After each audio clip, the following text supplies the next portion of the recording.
अब हम इस बात की चर्चा करते हैं कि अनुवादक को उस कालखंड की भाषा का कितना ज्ञान था और भाषा का ज्ञान होना कितना महत्वपूर्ण है।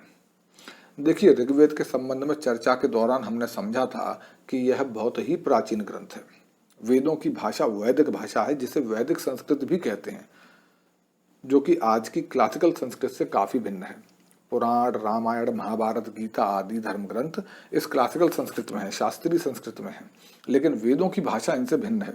इसलिए वेदों का ज्ञान करने के लिए आज की संस्कृत का ज्ञान होना ही पर्याप्त नहीं है, वैदिक भाषा का ज्ञान होना इसके लिए अनिवार्य है।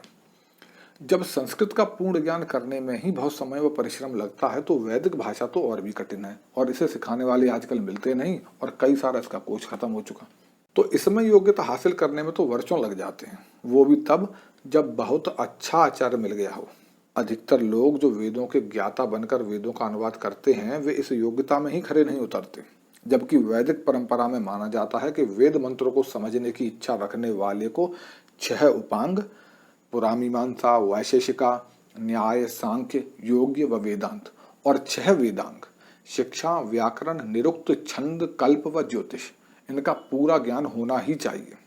गौर करने की बात यह है कि यह ज्ञान ना तो भारत के कई स्वयंभू विद्वानों और धर्माचार्यों को था, ना ही पाश्चात्य विद्वानों को।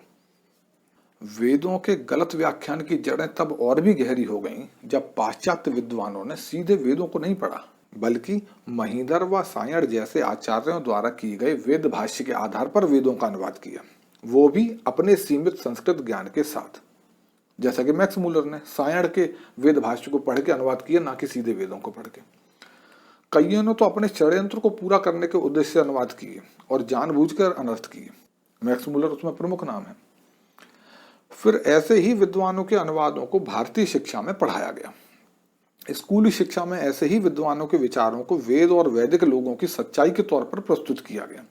कई बड़े इतिहासकार बस इनके ही अनुवादों को वेदों की बात कहकर पेश करते रहते हैं, ना कि सीधे वेदों को हवाला देते।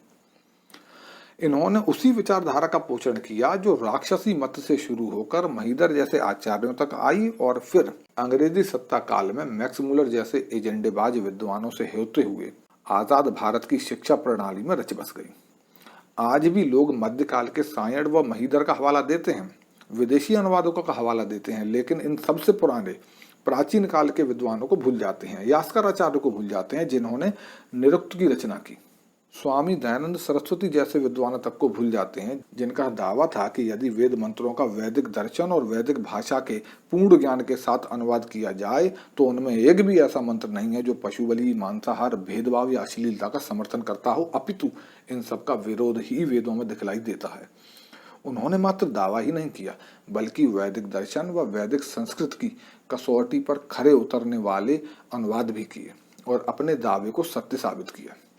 मैं फिर भी किसी के अनुवाद को, किसी के विचार को सही या गलत नहीं कह रहा, लेकिन इतनी गुजारिश जरूर करूंगा कि वेदों पर सवाल उठाने से पहले कम से कम ऐसे विद्वानों के अनुवादों को भी पढ़ें और वैदिक साहित्य का अध्ययन भी करें। किसी के धर्म ग्रंथ पर, किसी के पूर्वजों पर, किसी की संस्कृति पर उंगली उठाने से पहले इतना चिंतन मनन तो करना बनता ही है। धन्यवाद।